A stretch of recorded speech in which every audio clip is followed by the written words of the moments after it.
군대 훈련소에 갔더니 단체 기합이란 게 있었어요. 분대원 중에 누가 잘못해요. 그러면 전원이 같이 기합을 받는 것입니다. 나는 좀 잘했는데 근데 옆에 있는 친구가 잘못해가지고 단체로 혼이 나는 것이죠. 또 해쳐 모여서 줄을 섰는데 조교가 그 줄만 본보기로 또 기합을 주는 경우 있어요. 그러면 속으로 참 부당하다, 우리가 특별히 잘못한 것 없는데 저 조교 기분 따라서 하는 게 아닌가 하는 생각이 든 적도 있었습니다. 그래서 그 당시 회자되었던 말이 군대는 줄이다 라는 말이었죠. 줄을 잘 쓰면 이 기합도 덜 받고 뭐 제대고 뭐 이런 뜻으로 사용된 것으로 생각이 됩니다. 또 이 말은 군대의 높은 지위에 있는 사람을 알면 좋은 자리 또 좋은 보직에 갈 수 있다 하는 뜻으로도 이해가 됐었습니다.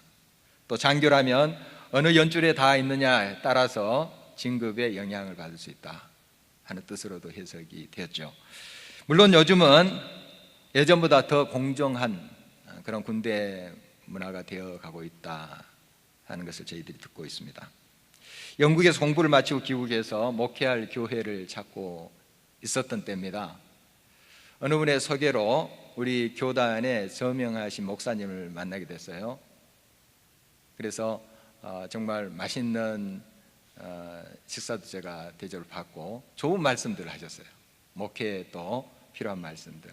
그래서 참 감사하다 하는 생각을 갖고 이제 식사를 하고 식당을 나왔는데 이런 말씀을 했어요. 목사도 줄을 잘 서야 된다. 이분은 이제 총회 정치에 깊숙이 이제 연루되어 있는 분이고요. 또 교회도 꽤 큰 교회에서 목회를 하고 있었어요. 그래서 본인이 목회하면서 이제 깨닫는 바를 솔직하게 이야기한 것이죠. 이 목회라는 것도 세상살이의 한 방도인데 순박하게 세상 물정 모르고 접근해서는 안 된다 하는 것이죠. 그래서 연줄을 좀 잘 대서 가는 것도 필요하다 하는 아주 실제적인 그런 조언으로 저를 생각해서 하는 이야기예요. 그건 이해하면서도 제 속으로 딱 떠오르는 게 이분은 다시 만날 일이 없겠구나 그렇게 생각이 됐습니다. 물론 어떤 훌륭한 사람 또 높은 지혜에 있는 사람들을 알고 있다는 것 얼마나 또 참 자산이 될 수가 있습니다. 그래서 어떤 자리에 갈 때 추천을 받을 수도 있고 할 수가 있어요. 그러나 어떤 성품과 실력에 상관없이 그 연줄 때문에 그 자리에 간다 하는 일들이 너무 많잖아요. 바로 이런 일들 때문에 많은 부작용과 또한 불미스러운 일들이 빚어지고 있는 것을 보게 됩니다. 줄을 잘 서서 잘 나간다고 생각을 했는데 상황이 완전히 바뀌어져요. 그러면 그 줄줄이 엮여서 또 추락합니다. 이런 모습도 우리가 계속 보고 있습니다. 눈치와 계산으로서 이 줄에 붙었다 저 줄에 붙었다 해보지만 결국 부끄러운 모습으로 추락하는 그런 것들을 우리가 보고 있습니다. 왜 이런 현상이 일어날까요? 왜 이런 일들이 이 세상에 비일비재할까요?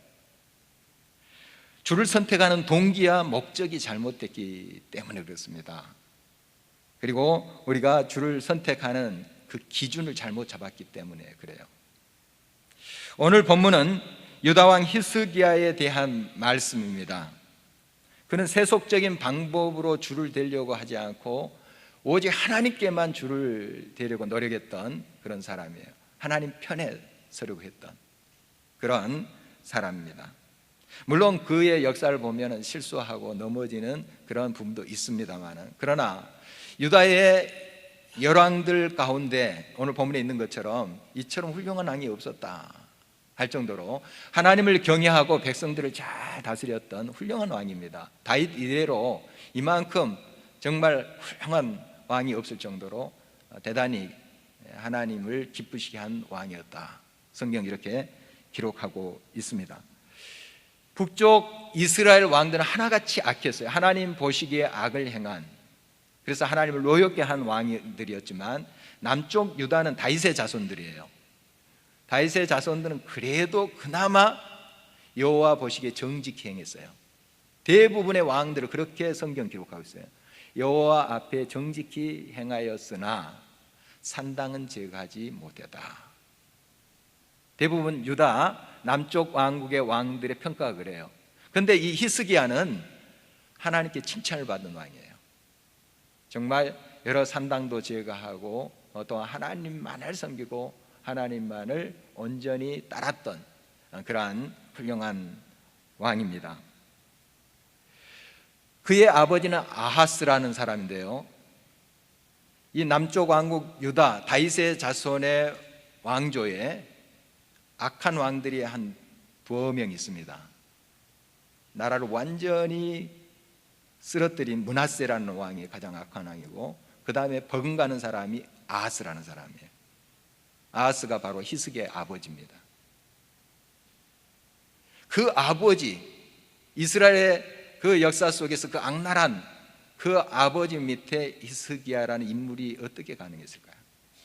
이 아하스라는 사람 다시 한번 더 조명해 보면 곳곳에 우상을 세우고 신당을 세웠던 사람이에요. 다윗의 자손인데도 다윗의 길을 좇지 않고 하나님을 경외하는 그 길로 좇지 않고 북쪽 이스라엘의 왕들의 길을 좇았다, 그렇게 성경이 기록하고 있습니다. 그러니까 신당 세우고 우상 세우고 했었어요. 심지어 자기 아들을 불에 태워서 제사를 지냈던 사람이에요. 얼마나 악랄한 사람입니까? 이게 다윗의 자손 아하스가 했던 짓이에요. 그리고 아수르라는 그 북쪽 왕국이 있었어요. 너무 힘이 셌기 때문에 거기에 잘 보이기 위해서 그 나라에 이제 조공도 바치고 했는데, 그 나라 수도 다메섹에 갔습니다. 가서 신전을 봤는데 어마어마한 규모입니다. 화려해요. 제단도 멋있습니다. 막 그들의 신이 막 응답해 줄 것 같아요. 대단한 모습이에요. 그래서 야, 이거다 해서 그 모형을 따와서 예루살렘 성전에 제단을 세운 거예요. 우상의 제단을 세운 거예요. 그리고 원래 있었던 놋제단, 하나님께 드리는 제단은 저 구석에 밀쳐버린 거예요. 그러니까 하나님 보시기에 바른 길을 가지 않고 세상이 좋아라 하고 권력이 있는 아수르의 입맛에 비위에 맞추기 위해서 그런 일을 했던 사람이 이 아하스예요. 바로 그 아하스의 아들이 히스기야예요. 25세 때 왕위에 올랐다고 하는데 웬만큼 그가 사리 판단할 수 있는 나이에 25세라면 자기의 줏대를 가지고 행할 수 있었던 사람이에요. 그런데 어렸을 때 그 영향이 청년기, 장년기에 이어지는 것은 너무 분명한 사실입니다. 그 어렸을 때 아버지 하는 짓 보았을 텐데, 그 악한 일을 행하는 것을 보았을 텐데 어떻게 그것을 담지 않고 하나님을 경외하는, 그것도 유다 왕들의 역사 속에서 다윗과 버금가는 그런 신실한 왕이 되었는가 하는 게 참 의문이에요. 여기에 몇 가지가 이유가 있습니다. 한 가지가 그 옆에 이사야라는 선지자가 있었어요. 우리가 잘 알고 있는 이사야 선지자가 그 옆에 있었어요. 그래서 히스기야는 여러 나라의 일을 의논할 때 이사야를 찾습니다. 그리고 이경 속에 기도 부탁할 때 이사야에게 기도를 부탁하는 모습 우리가 성경에서 볼 수 있어요. 그래서 이사야를 통한 하나님의 말씀에 귀 기울이고 그 말씀에 따라서 응답하고 했던 히스기야의 모습을 봐요. 그 옆에 하나님의 신실한, 하나님을 경외하는 사람이 있었다 하는 것이에요. 이거 참 중요합니다. 물론 내가 어떤 환경 가운데 바로 서 있는 거, 이것이 가장 중요하고요, 내 옆에 누가 있는가 하는 거예요. 하나님의 신실히 섬기고 하나님 중심으로 서 있는 사람의 줄에 서 있는가 하는 거예요. 이 히스기야의 5대 조가 요아스라는 사람입니다. 요아스라는 왕인데 그 요아스는 구사일생으로 그 깐나나이 때 살아난 사람이에요. 어떤 일이 있었냐 하면 북쪽 왕조의 아합과 이세벨이라는 악랄한 사람 이야기 우리가 계속 나누고 있습니다. 그 딸이 있었는데 아달랴라는 딸이 있어요. 공주죠. 이 공주를 남쪽 왕국 유다에 시집 보냈어요. 그 공주가 자기 어머니 이세벨처럼 얼마나 악랄했는지 몰라요. 곳곳에 우상 세우고 곳곳에 산당 세우고 했던 사람이 이 아달랴라는 여자인데, 자기 남편 요호람 유다 왕이 죽고 아들 아하시아가 왕이 됐어요. 아하시아도 에우라는 사람에 의해서 죽임을 당해요. 자기 아들 죽었어요. 자기가 낳은 아들이 죽었어요. 이때 어떤 일을 하냐면 자기가 자기 손주들, 왕손들이죠, 왕손을 다 죽여버려요. 자기의 직계 아들이 아니잖아요. 자기 피죽이기도 해요. 그 중에 몇 명은 직접 피가 흐를 수도 있어요. 물론 여러 왕후들을 통해서 이제 난 그런 손주들이겠지만 칼로 다 쳐버려요. 그런데 거기에 요세바라는 그 아달랴의 딸이 있었어요. 공주죠. 이 공주가 핏덩어리인 이 요아스를 숨겨요. 숨기고 그 요아스를 성전에다가 옮깁니다. 그러니까 왕궁하고 이 성전은 가까워요. 호랑이 굴 옆에다가 지금 놔두고 키우는 거예요. 성전에서 6년 동안 이것을 키웁니다. 그때 이 성전의 제사장은 여호야다라는 사람이에요. 여호야다라는 사람하고 바로 아달랴의 딸 여호세바 부부가 됩니다. 이 부부가 목숨 걸고 이 아이를 숨겨서 키워요. 그 발각되면 어떻게 되겠습니까? 아달랴의 칼에 죽임을 당할 수밖에 없죠. 하나님을 경외함으로 이 다윗의 유일한 핏줄, 이 아기 요아스를 키워내요. 그래서 요아스가 7살이 됐어요. 그동안 많은 기도와 또 작업을 했어요. 그래서 왕자가 살아있다 하는 이야기를 뜻있는 사람들에게 알리고, 이 성전에서 7살 된 요아스를 왕위로 세우는 대관식을 갖게 됩니다. 만세하면서 하나님을 찬양을 하면서 대관식을 갖게 돼요. 아달랴는 이게 무슨 일인가 하고 와서 이제 죽임을 당하는 그런 역사가 성경에 기록되어 있습니다. 이때 이 요아스가 왕이 될 때 왕관을 씌워주면서 이 여호야다라는 제사장이 뭔가 준 게 있어요. 왕관을 씌워주고 이 요아스 7살 왕에게 준 게 있어요. 율법책입니다. 율법책을 줬어요. 물론 옆에서 하나님을 경외해야 된다, 하나님 말씀대로 살아야 된다, 그런 가르침을 줬겠죠. 그렇게 하셔야 됩니다 하고 이 제사장이 어린 왕이지만 그렇게 아마 섬겼을 것이라 보여집니다. 그리고 꼭 말씀을 읽으셔야 됩니다. 이 율법의 말씀대로 행하셔야 됩니다. 이런 교훈을 받았던 거예요. 그러니까 가능한 것이에요. 주변에 이렇게 하나님을 경외하는 사람이 그 옆에 있었기 때문에 요아스를 통해서 또 많은 개혁이 일어납니다. 하나님을 경외하는 그런 운동이 일어나는 모습을 성경에 볼 수 있습니다. 바로 이것이 히스기야의 5대조 위의 선조의 이야기예요. 그리고 히스기야의 3대 손이 있습니다. 3대 손, 요시야인데 이름이 좀 비슷하죠. 요시야라는 사람인데 이 사람도 역시 8살의 왕위로 등극해요. 어린 나이에 왕이 돼요. 그런데 그 옆에 훌륭한 사람도 있어요. 그러니까 힐기야라는 제사장이 있고 또 여선지자 훌다라는 사람이 있어요. 하나님을 경외하고 하나님의 말씀대로 행하고 하나님 말씀을 잘 풀어서 설명하는 여선지자가 있었어요. 이런 사람들이 옆에 있었기 때문에 요시야가 또 하나님을 경외하고 하나님 말씀대로 통치하는 그런 왕으로 기록되어 있는 것을 보게 됩니다. 정말 이러한 하나님을 경외하고 하나님을 온전히 섬기는 사람이 옆에 있다는 건 참 귀한 일입니다. 중요한 거예요. 그런데 북쪽 이스라엘 역사 보면 엘리야와 엘리사라는 선지자가 있었어요. 그들이 활동했던 시기는 아까 말씀드린 아합과 이세벨이 통치했던 그 어간이에요. 그 옆에 엘리야, 엘리사라는 걸출한 하나님을 경외하는 인물들이 있었는데 왜 아합과 이세벨은 그 모양이었을까요? 하나님의 사람들을 통해서 들리는 그 말에 귀를 기울이지 않았기 때문이래요.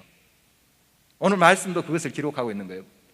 지금 북쪽 왕조가 무너지고 멸망하고 있는데 그 원인을 이야기하고 있어요. 오늘 본문의 후반부의 기록입니다.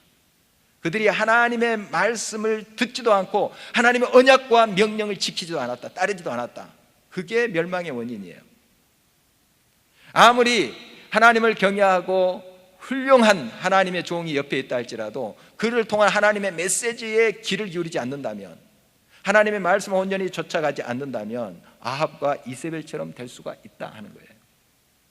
그래서 우리가 옆에 하나님을 경외하고 하나님을 사랑하는 그런 사람이 있다는 건 큰 복이고, 더 나아가서 그를 통한 하나님의 메시지를 기울여 듣는 것이 더 중요하다는 사실입니다. 또한 이 히스기야가 그만큼 하나님을 경외한 사람으로 세움을 받게 되는 그 이유가 어머니에게 있어요. 어머니에게 있습니다.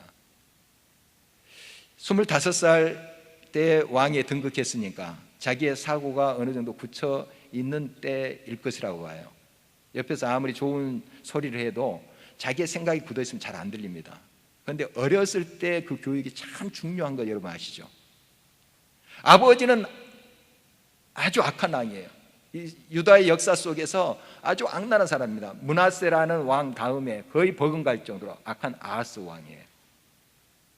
뭘 보겠습니까? 뭘 배우겠습니까? 그 아버지에게.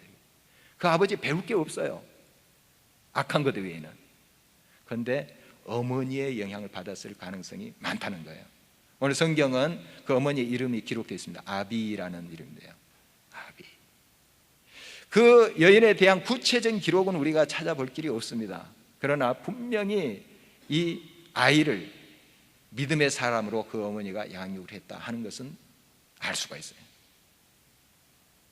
그저 히스기야가 하나님의 사람으로, 하나님을 경외하는 사람으로 세워지진 않아요.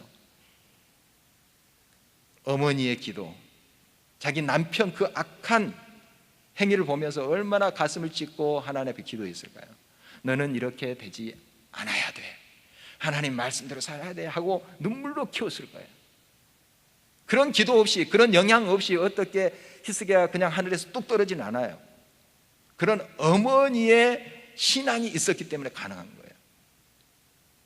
바로 그래서 히스기야는 이렇게 하나님의 말씀에 바로 서서 하나님의 뜻대로 행하는 사람이었습니다. 히스기야는 배우고 깨닫는 대로 아버지 때에 세운 그런 우상들, 신상들, 이걸 다 제거했어요. 참 쉽지 않아요. 아버지가 가도 너무 멀리 갔잖아요. 악한 길로 너무 멀리 갔어요. 거기에서 돌이킨다는 거, 또 하나님께 더 가까이 갔다는 기록을 보면 그 먼 거리를 돌아선다는 게 쉽지 않는 일입니다. 그러나 하나님의 성령께서 그를 통해서 역사해 주셨습니다. 그래서 여러 우상의 잔재들을 다 제거해 가는 거예요. 심지어 모세가 만든 놋뱀까지 다 부숴버립니다.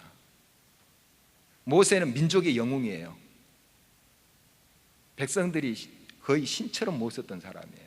물론 하나님의 신이 없다 하지만은 모세를 경배할 정도로 정말 대단한 인물이에요. 그런데 그 모세가 세워놓은 놋뱀을 부숴버려요, 히스기야가. 그 정도로 철저히 신앙의 순수성으로 돌아갔다 하는 것을 볼 수가 있어요. 이 놋뱀의 역사는 여러분 성경을 보면 자세히 나오죠. 이스라엘이 출애굽에서 광야 생활할 때 하나님을 노엽게 했어요. 하나님이 불뱀, 독사를 통해서 백성들 징계합니다. 그래서 독사에 물려서 사람들이 죽어가는데 모세가 하나님과 백성 사이에서 간구합니다. 하나님 잘못했습니다. 우리가 잘못했습니다. 용서해 주십시오. 하나님께서 말씀하십니다. 놋으로 뱀을 만들어서 걸어라. 그리고 그 놋뱀을 쳐다본 즉 살아나리라, 치료되리라, 이런 말씀 주셨어요. 그 놋뱀의 어떤 빛이 나온다거나 치료의 광선이 나온다거나 그런 게 아니에요. 놋뱀 자체는 그냥 놋일 뿐이에요. 무엇이 중요한가? 하나님의 명령을 순종하는가 하는 거예요. 그걸 동으로 만들었든 철로 만들었든 은으로 만들었든 그게 중요한 것이 아니고요, 하나님이 하시라는 대로 놋뱀을 만들어서 쳐다보라 하는 것은 하나님의 말씀 그대로 순종하는가 하는 거예요. 순종하는가, 이걸 보는 거예요. 배 오른편에 그물을 던져라, 왼편에 그물을 던져라, 그게 중요한 게 아니에요. 예수님이 말씀하신 대로 순종하는 게 중요한 거예요. 얕은 데서 깊은 데 그물을 던져라, 깊은 곳, 얕은 곳이 중요한 게 아닙니다. 그걸 막 과학적으로 분석해서 또 어떤 때는 고기가 저 깊은 데 모이기 때문에 그렇다, 그게 아니고요, 주의 말씀에 순종하는가 하는 거예요. 하나님의 말씀은 그대로 순수한 마음으로, 순전한 마음으로 그대로 따르는가, 이걸 보는 거예요. 그래서 하나님 말씀대로 백성들이 그 놋뱀을 보자 고침을 받았죠. 살아났어요. 얼마나 귀한 그런 기념이 될 만한 그런 놋뱀입니까? 그래서 이걸 간직했다가 예루살렘 성전이 건축돼 거기에다가 세워놓은 거예요. 그 세워놓는다는 것은 바로 우리가 그 역사 속에서 하나님이 이렇게 우리를 인도하셨다, 우리가 하나님께 온전히 그 말씀을 순종하면서 살아야지 우리의 삶이 형통한다, 이런 교훈으로 세우던 거 아니겠어요? 그런데 사람들이 어떻게 하냐, 거기다 분향을 했다는 거예요. 오늘 말씀 보니까 그걸 경배한 거예요. 신주 모시듯 해놓고 그래서 분향하면서 복 주십사 하는 거예요. 그러니까 부셔버린 거예요. 그래서 그 부서진 놋뱀을 르후수단이라고 이름을 붙였어요. 르후수단, 말 그대로 놋조각이란 뜻이에요. 놋조각, 이건 놋조각에 불과한 거다. 철저했습니다. 그 위대한 민족의 영웅인 모세가 세운 것이라 할지라도 이것이 우상을 조장하는 도구가 되고 그 매체가 된다면 부셔버린 거예요. 어떻게 보면은 보물일 수 있어요. 부셔버린 거예요. 철저하게 히스기야는 하나님의 편에 섰습니다. 하나님의 줄에 섰던 것이죠. 바로 그렇게 하나님께 나갔던 그를 하나님께서 또 높이시고 그를 통해서 역사하신 것을 보게 됩니다. 히스기야 제위 기간에 북쪽 이스라엘이 멸망해요. 그래서 그 북쪽 이스라엘이 왜 이렇게 처참하게 무너지고 3만 명 가까운 사람들이 끌려가고 포로로 잡혀가고 하는가 하는 것을 히스기야가 몰랐을까요? 다 압니다. 자기 당대에 자기의 원래 12지파 형제들이에요. 북쪽 왕국이 같은 언어 쓰고 그 10지파로 형성된 북쪽 왕국이 무너지고 끌려가고 비참한 그 신세가 되는 것을 이 히스기야가 몰랐을까요? 다 압니다. 왜 이러한 결과가 빚어졌는지 그 역사와 그 시대를 히스기야는 읽고 있었습니다. 저렇게 살아서는 안 된다. 하나님의 말씀을 떠나서 세속 우상과 탐욕의 노예가 될 때 나타나는 그 결과를 그가 알고 있었던 거죠. 바로 이 역사 속에서도 교훈을 얻고 하나님께 온전히 나아갔던, 하나님 편에 섰던 그의 모습을 보게 됩니다. 여러분, 우리의 모든 상황과 역사와 시대를 볼 수 있어야 됩니다. 그리고 읽을 수 있어야 돼요. 해석할 수 있어야 됩니다. 이 길에 서면 뭔가 더 빨리 승진할 것 같고 빨리 뭔가 성취할 것 같고 그래서 그 길을 선택합니다. 아니, 저쪽에 보니까 더 파이가 크게 보여요. 아, 저쪽으로 갈까? 철새처럼 눈치 보면서 이런 삶의 결국이 항상 아름답지 못하다 하는 것은 우리 주변의 이야기예요. 역사 이야기예요. 어떤 순간 속에서도 우리는 하나님 편에 서야 됩니다. 하나님 기뻐하시는 그 길에 들어서야 돼요. 다니엘과 세 친구 이야기는 너무 유명합니다. 하나냐, 미사엘, 아사랴. 나중에 이제 다니엘은 국무총리가 되죠. 그 대제국 바벨론의 최고의 왕 다음에 최고의 자리에 앉게 돼요. 제국이니까 총리도 3명이에요. 그 중에 으뜸 총리가 돼요. 으뜸 총리가 되는데, 이 으뜸 총리가 되기 위해서 그가 줄을 댑니까? 누구한테 잘 보여서 이렇게 또 술을 씁니까? 안 그래요. 그는 왕의 진미까지 거절한 사람이에요. 이게 하나님이 기뻐하지 않으신다 하는 판단 때문에 왕이 하사한 진미까지 거절한 사람이에요. 왕의 마음에 좀 흡족하게 진미도 먹고, 아, 왕이시여 그 진미 내려주니 감사합니다, 영광입니다, 참 맛있습니다 하고 하면 왕이 아, 저놈 그래 마음에 드네 할 것 아니에요. 그런 짓 안 합니다. 안 해요. 왕이 우상을 세워놓고 신상을 세워놓고 거기다 절하라 합니다. 자기의 권력을 공고히 하기 위한 방책이죠. 절을 안 해요. 안 합니다. 그래서 불이익을 당하고 어려움을 당하고 하잖아요. 사자굴에 던짐을 받고 그 세 친구는 불구덩이에 던짐을 받고 하잖아요. 끝까지 하나님 편에 섭니다. 그 길이 험난한 길이라 할지라도, 좁은 길이라 할지라도, 불이익을 당한 그 길이라 할지라도 하나님이 원하시고 바라시는 그 길에 들어서는 거예요. 그 편에 서는 거예요. 그러니까 하나님께서 그를 세우는 것 아니겠습니까? 물론 정권이 바뀌어서 초하에 묻히게 됩니다. 그 역사를 우리가 잘 알고 있죠. 메데파사 시대에 또 초하에 묻히게 돼요. 그런데 새로 등극한 이제 왕이 훌륭한 인재 없는가? 정말 나라의 이 모든 것이 어수선하고 참 풀기 어려운 문제들이 많은데 좀 훌륭한 어떤 재상을 삼을 사람 없는가 찾게 되니까 신하들이 옛날 그 전 왕권에 다니엘이라는 사람이 있습니다. 추천하잖아요. 그래서 다시 총리가 돼요. 정권 바뀌었으면 여야가 바뀌었어요. 근데 또 발탁돼요. 여러분, 우리가 결국 그래서 다니엘이 성공했다, 성취했다 이것을 이야기하고자 함이 아니에요. 다니엘이 뭐 성공했다고 의시되고 교만 떨고 그러지 않았어요. 초하에 묻혔다고 절망하지도 않았어요. 그는 오롯이 하나님으로 인하여 감사하면서 나갔어요. 하나님 편에 서 있는 것이 그의 만족이에요. 그냥 하나님이 함께 하심이 기쁨이에요.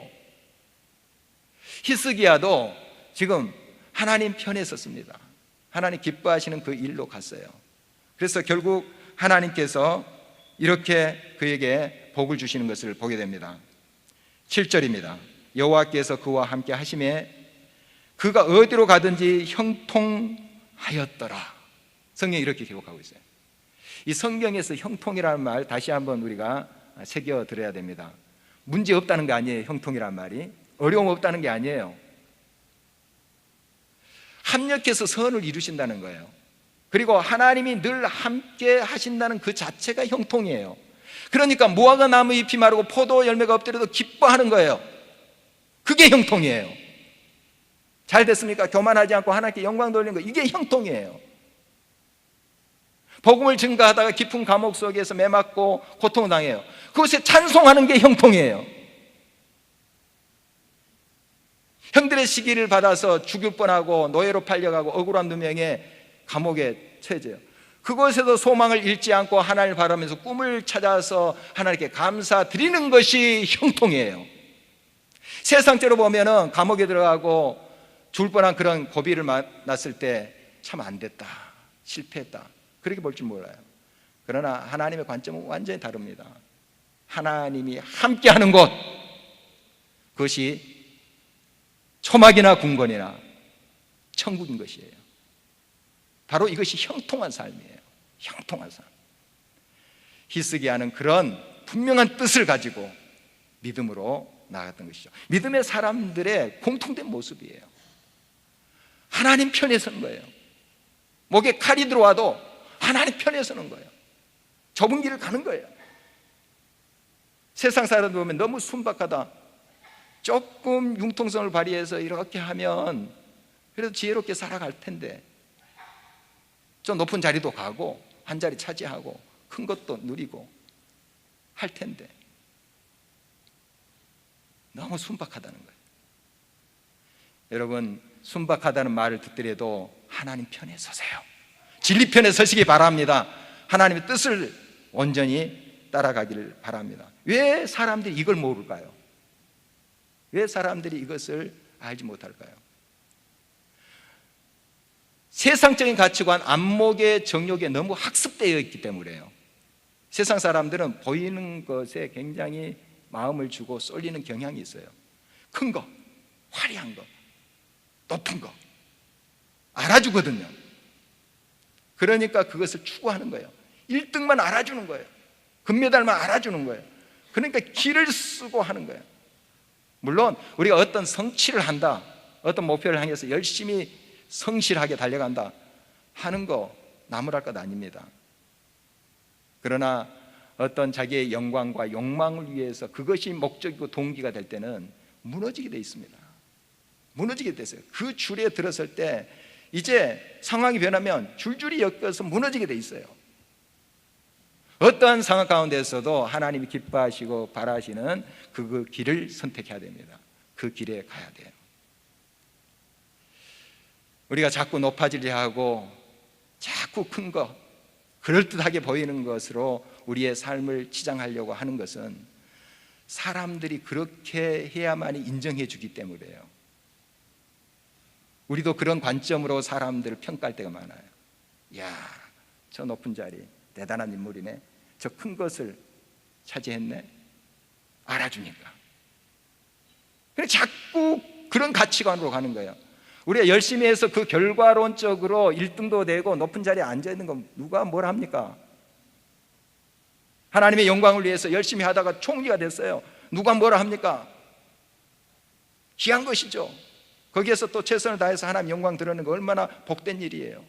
그러나 높은 자리에 가기 위해서 줄을 어떻게 설까? 어떤 수단 방법, 권모술수를 써서 그것을 쟁취할까?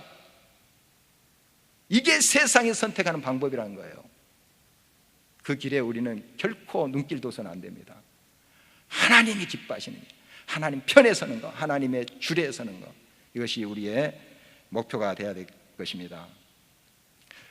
베트남 다낭에 지난번에 갔더니요, 그 링엄사라는 큰 절이 있었습니다. 거기에 67m 되는 불상을 세워놨어요. 오래되지 않았답니다. 어마어마하더라고요.